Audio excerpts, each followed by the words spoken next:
Hello dear friends, मेरा नाम है साहिल और आप देख रहे हैं एयू कॉमर्स स्कॉलर। आज हम बात करेंगे इक्विटी शेयर्स और प्रेफरेंस शेयर्स के बीच में बेसिक क्या डिफरेंस है। आइए शुरुआत करते हैं। सबसे पहले हम बात करेंगे रेट ऑफ डिविडेंड की। तो रेट ऑफ डिविडेंड अगर हम बात करें प्रेफरेंस शेयर्स की, तो प्रेफरेंस शेयर्स में रेट ऑफ डिविडेंड हमेशा फिक्स रहता है। और अगर हम बात करें इक्विटी शेयर्स की, तो इक्विटी शेयर्स में रेट ऑफ डिविडेंड कभी फिक्स नहीं रहता। डिविडेंड की अगर हम बात करें तो जब कंपनी प्रॉफिट अर्न करती है तो कंपनी का जो भी प्रॉफिट होता है वो दो पार्ट में डिवाइड होता है। एक होता है डिविजिबल प्रॉफिट, एक होता है अनडिविजिबल प्रॉफिट। जो अनडिविजिबल प्रॉफिट होता है उसे कंपनी रिटेन्ड अर्निंग कहती है और अपने पास रखती है। जो डिविजिबल प्रॉफिट होता है वो कंपनी एज अ डिविडेंड अपने शेयर होल्डर्स में डिवाइड कर देती है। तो पहले वो किसको देती है? वो सबसे पहले प्रेफरेंस देती है प्रेफरेंस शेयर होल्डर्स को। उसके बाद देती है वो किसको? उसके बाद वो डिविडेंड बांटती है इक्विटी शेयर होल्डर्स को। प्रेफरेंस शेयर होल्डर्स का रेट ऑफ डिविडेंड हमेशा फिक्स रहता है। अगर आपने क्लास 12th में प्रेफरेंस शेयर्स वाला चैप्टर पढ़ा है तो आप ये बहुत अच्छी तरीके से जानते हैं कि 7% या 10% प्रेफरेंस शेयर्स अकाउंट डेबिट। तो जैसे डिवेंचर्स का रेट ऑफ इंटरेस्ट फिक्स रहता है, वैसे प्रेफरेंस शेयर्स में रेट ऑफ डिविडेंड फिक्स रहता है। ना उससे कम मिलेगा ना उससे ज़्यादा मिलेगा, एग्जैक्ट मिलेगा। कंपनी को कितना भी प्रॉफिट हो जाए, प्रेफरेंस शेयर होल्डर्स का जो रेट ऑफ डिविडेंड है हमेशा बराबर रहता है। और इनको प्रेफरेंस मिलता है कि इनको पहले डिविडेंड दे दिया जाएगा, उसके बाद जो पैसे बचेंगे वो जाकर के as a dividend equity share holders को बांटा जाएगा। और इक्विटी शेयर होल्डर्स का रेट ऑफ डिविडेंड फिक्स नहीं होता। उनको कुछ भी मिल सकता है, कितना भी मिल सकता है। उनको 80, 90, 95% भी एज अ डिविडेंड मिल सकता है और उनको जीरो भी डिविडेंड मिल सकता है, मतलब डिविडेंड नहीं भी मिला। ठीक है, तो पहली चीज क्या थी? रेट ऑफ डिविडेंड जो प्रेफरेंस शेयर में फिक्स होता है और इक्विटी शेयर में फिक्स नहीं होता। दूसरी चीज arrear of dividend. Arrear of dividend का मतलब क्या हुआ कि अगर इस साल कंपनी को प्रॉफिट नहीं हुआ, अगर नहीं हुआ तो प्रेफरेंस वालों को भी नहीं मिलेगा, इक्विटी वालों को भी नहीं मिलेगा। लेकिन अगर अगले साल कंपनी को प्रॉफिट होगा तो इस साल का जो रेट ऑफ डिविडेंड था प्रेफरेंस वालों का, इसको एक्यूमुलेट करके अगले साल जोड़ करके प्रेफरेंस वालों को दिया जाएगा। लेकिन ये चीज़ इक्विटी वालों के साथ नहीं होती।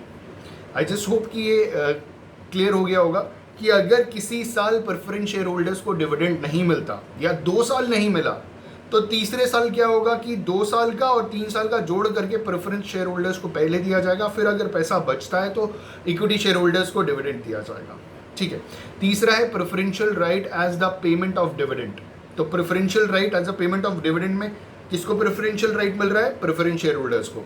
इक्विटी शेयर होल्डर्स को कोई प्रेफरेंशियल राइट नहीं मिलता।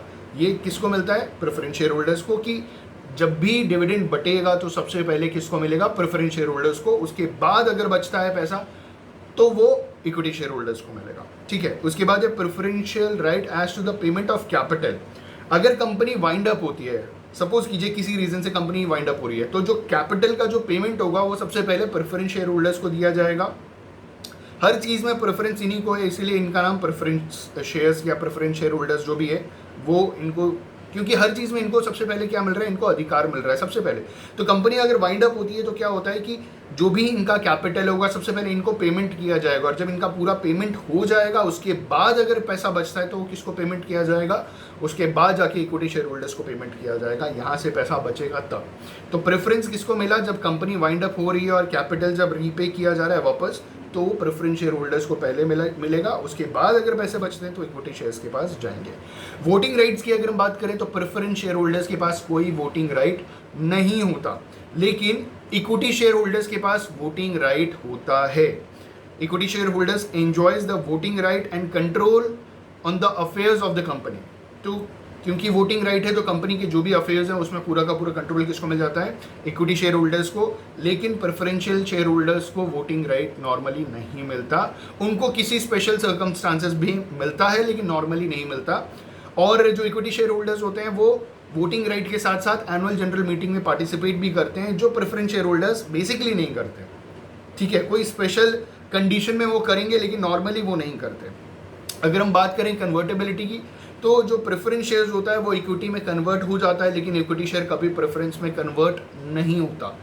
डिवेंचर्स को आप प्रेफरेंस में कन्वर्ट कर सकते हैं, डिवेंचर्स को आप इक्विटीज़ में कन्वर्ट कर सकते हैं। ठीक है, लेकिन इक्विटी शेयर्स और प्रेफरेंस शेयर्स वापस डिवेंचर में कन्वर्ट नहीं होता। वैसे ही प्रेफरेंस शेयर होल्डर्स इक्विटी में कन्वर्ट हो जाता है, लेकिन इक्विटी शेयर कभी भी प्रेफरेंस शेयर्स में कन्वर्ट नहीं होता।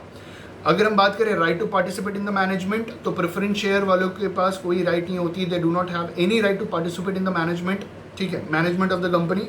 अगर हम इक्विटी शेयर्स की बात करें, they have a right, they have a full right to participate in the management of the company, ठीक। लास्ट में रिडेम्पशन की अगर हम बात करें, तो जो प्रेफरेंस शेयर होल्डर्स हैं, जो प्रेफरेंस शेयर्स होते हैं वो रिडीमेबल होते हैं, वो एक निर्धारित समय के बाद कंपनी रिडीम कर लेती है। रिडीम का मतलब होता है कंपनी बायबैक कर लेती है, खुद के शेयर्स कंपनी बायबैक कर लेती है, लेकिन इक्विटी शेयर्स कंपनी बायबैक कभी नहीं करती, इक्विटी शेयर्स कभी भी रिडीमेबल नेचर के नहीं होते।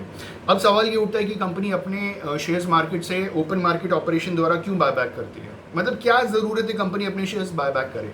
शेयर्स कभी भी कंपनी के लिए लायबिलिटी तो है नहीं, लेकिन रीज़न क्या है इसके पीछे, डिवेंचर्स लोन्स को पे ऑफ करके कंपनी अपनी लायबिलिटी कम कर लेती है, लॉन्ग टर्म डेट्स को पे ऑफ करके कंपनी अपनी लायबिलिटी को कम कर लेती है। लेकिन शेयर्स में तो ये कंडीशन नहीं है, तो क्या रीज़न है कि कंपनी खुद के शेयर्स वापस खरीदती है। तो इसका बेसिक एक रीज़न है कि कंपनी अपना कंट्रोल अपने पास रखना चाहती है, इसीलिए अपने शेयर्स मार्केट से खरीद लेती है। आपको मालूम है ना, 50% से ज़्यादा शेयर जिसके पास जाएगा उसके पास कंपनी का कंट्रोल चला जाएगा।